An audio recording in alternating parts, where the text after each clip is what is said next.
ನಮಸ್ತೆ ವಿದ್ಯಾರ್ಥಿಗಳೇ, ಕನ್ನಡ ಜ್ಯೋತಿ ಯೂಟ್ಯೂಬ್ ಚಾನಲ್ಗೆ ನಿಮಗೆಲ್ಲರಿಗೂ ಸ್ವಾಗತ. ನಾವು ಈ ದಿನ ಅನ್ಯದೇಶೀಯ ಪದಗಳ ಬಗ್ಗೆ ತಿಳ್ಕೊಳ್ಳೋಣ. ಅನ್ಯದೇಶೀಯ ಪದಗಳು ಅಂತ ಹೇಳಿದ್ರೆ ಕನ್ನಡವಲ್ಲದೆ ಬೇರೆ ಭಾಷೆಯಿಂದ ಕನ್ನಡಕ್ಕೆ ಬಂದಿರತಕ್ಕಂತಹ ಪದಗಳನ್ನೇ ನಾವು ಅನ್ಯದೇಶೀಯ ಪದಗಳು ಅಂತೇಳಿ ಕರಿತೀವಿ. ಕನ್ನಡ ಭಾಷೆ 2000 ವರ್ಷಗಳಷ್ಟು ಇತಿಹಾಸವನ್ನು ಹೊಂದಿದೆ. ಈ ಭಾಷೆ ಬೆಳೀತಾ ಬೆಳೀತಾ ಹಲವಾರು ಭಾಷೆಗಳ ಪ್ರಭಾವಕ್ಕೆ ಒಳಗಾಗ್ತಾ ಹೋಗುತ್ತೆ. ಪ್ರಾಚೀನ ಕಾಲದಲ್ಲಿ ಸಂಸ್ಕೃತ ಭಾಷೆಯ ಪ್ರಭಾವ ಆಗುತ್ತೆ. ಮಧ್ಯಕಾಲೀನ ಸಮಯದಲ್ಲಿ ಹಲವಾರು ಮುಸ್ಲಿಂ ದೊರೆಗಳ ಆಳ್ವಿಕೆಯಿಂದಾಗಿ ಹಿಂದೂಸ್ತಾನ್ ಮತ್ತು ಅರಬ್ ಭಾಷೆಗಳ ಪ್ರಭಾವ ಕನ್ನಡದ ಮೇಲೆ ಆಗುತ್ತೆ. ನಂತರದಲ್ಲಿ ಬ್ರಿಟಿಷರ ಆಳ್ವಿಕೆಯ ಕಾಲದಲ್ಲಿ ಬ್ರಿಟಿಷರು, ಡಚ್ಚರು ಇವರ ಕಾಲದಲ್ಲಿ ಇಂಗ್ಲಿಷ್ ಭಾಷೆಯ ಪ್ರಭಾವ ಆಗ್ತಾ ಹೋಗುತ್ತೆ. ಹೀಗೆ ಹಲವಾರು ಭಾಷೆಗಳ ಪ್ರಭಾವದಿಂದಾಗಿ ಕನ್ನಡ ಭಾಷೆ ಆ ಭಾಷೆಯ ಪದಗಳನ್ನೆಲ್ಲ ತನ್ನಲ್ಲಿ ಉಳಿಸ್ಕೊಳ್ತಾ ಹೋಗುತ್ತೆ. ಎಷ್ಟರ ಮಟ್ಟಿಗಪ್ಪ ಅಂತ ಹೇಳಿದ್ರೆ ಕನ್ನಡ ಭಾಷೆಯ ಪದಗಳ್ಯಾವುದು, ಅನ್ಯದೇಶೀಯ ಪದಗಳ್ಯಾವುದು ಅಂತೇಳಿ ಗುರುತಿಸಲಾಗದ ಮಟ್ಟಿಗೆ ಆ ಭಾಷೆಯ ಪದಗಳು ಕನ್ನಡದಲ್ಲಿ ಹಾಸುಹೊಕ್ಕಾಗಿ ಹೋಗಿವೆ. ಅಂತಹ ಪದಗಳನ್ನು ನಾವು ಈ ದಿನ ತಿಳ್ಕೊಳ್ಳೋಣ. ಮೊದಲನೇದಾಗಿ ಪೋರ್ಚುಗೀಸ್ನಿಂದ ಬಂದ ಪದಗಳು.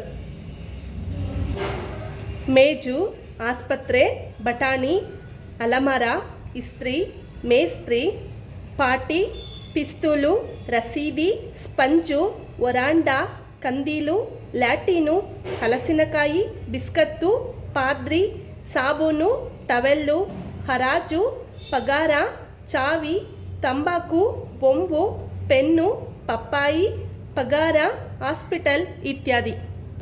ಹಿಂದೂಸ್ತಾನಿಯಿಂದ ಬಂದ ಪದಗಳು ದವಾಖಾನೆ, ಕಾಗದ, ಬಂದೂಕು, ಹುಜೂರು, ದುಖಾನ್, ರೈಲ್, ಸುಬೇದಾರ, ಅರ್ಜಿ, ಕಚೇರಿ, ಬದಲಿ, ದಫೇದಾರ್, ಹವಾಲ್ದಾರ್, ಅಂತಸ್ತು, ಇನಾಮು, ಕಂತು, ಕಾಮಗಾರಿ, ಕಂದಾಯ, ಕಾರ್ಖಾನೆ, ಕೊಠಡಿ, ಕಿಚಡಿ, ಖಾಲಿ, ಗಡಿಯಾರ, ಜಮಖಾನ, ಟಪಾಲು ಇತ್ಯಾದಿ. ಅರಬ್ಬಿ ಭಾಷೆಯಿಂದ ಬಂದಂತಹ ಪದಗಳು ಊದುಬತ್ತಿ, ಅಫೀಮು, ಮೊಕದ್ದಮೆ, ತಬಲಾ, ತಾರೀಕು, ಇನಾಮು, ಕಾಯಿದೆ, ಗಲೀಜು, ತಕರಾರು, ತರಬೇತು, ಮಸೀದಿ, ಹಜಾಮ, ಹಸಲು, ಕಸುಬು, ಕಾಗದ, ದಿನಸಿ, ನಕ್ಷೆ, ಇಲಾಖೆ, ಕುರ್ಚಿ, ಪಿತೂರಿ, ಬಂದೂಕು, ಸಲಕರಣೆ, ಸಾಬೂನು, ದಿಮಾಕು, ಹಾಜರಿ, ಖಜಾನೆ, ಮಸೀದಿ ಇತ್ಯಾದಿ. ಫಾರಸಿ ಭಾಷೆಯಿಂದ ಬಂದ ಪದಗಳು ಗೋರಿ, ಗುಲಾಮ, ಕಾನೂನು, ರಸ್ತೆ, ಮಂಜೂರು, ಸಾಹೇಬ್, ಖರ್ಚು, ಅಂಜುತ್, ಕುಮ್ಮಕ್ಕು, ಕಾರ್ಖಾನೆ, ಸರ್ಕಾರ, ಸಲಾಮು, ರೈಲ್, ಜಮೀನು, ಗಸ್ತಿ, ದಫೇದಾರ್, ರುಮಾಲ, ಪಾಯಖಾನೆ, ಬಂದೋಬಸ್ತ್, ರಶೀದಿ, ವರದಿ, ಕರವಸ್ತ್ರ, ಕೊತವಲ ಇತ್ಯಾದಿ. ಗ್ರೀಕ್, ರೋಮನ್ ಭಾಷೆಯಿಂದ ಬಂದಂತಹ ಪದಗಳು ದಿನಾರ, ದ್ರಹ್ಮ, ಕಾಸು, ಹೋರ, ಜಾಮಿತಿ, ಕೇಂದ್ರ, ದ್ರೇಖಾನ, ಸುರಂಗ, ನಿಷ್ಕ, ಯುವನಿಕ, ಗದ್ಯಾಣ, ದಮ್ಮಡಿ ಇತ್ಯಾದಿ.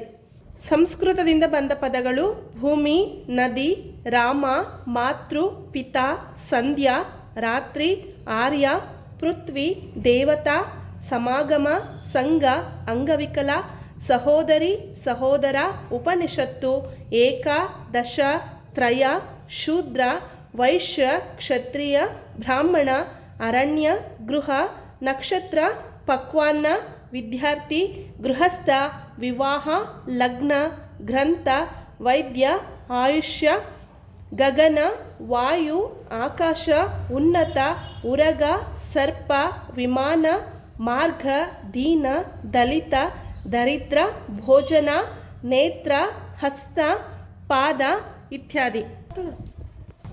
ಹೀಗೆ ಸಾವಿರಾರು ಪದಗಳು ಕನ್ನಡ ಭಾಷೆಯಲ್ಲಿ ಇತರ ಭಾಷೆಯ ಪದಗಳು ಹಾಸುಹೊಕ್ಕಾಗಿದೆ.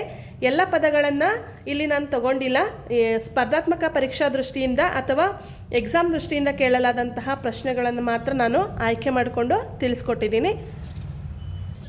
ಇನ್ನೂ ಹೆಚ್ಚಿನ ವ್ಯಾಕರಣ ಮಾಹಿತಿಗಾಗಿ ಕನ್ನಡ ಜ್ಯೋತಿ ಯೂಟ್ಯೂಬ್ ಚಾನಲನ್ನು ಸಬ್ಸ್ಕ್ರೈಬ್ ಮಾಡಿ, ಶೇರ್ ಮಾಡಿ, ಲೈಕ್ ಮಾಡಿ. ಧನ್ಯವಾದಗಳು.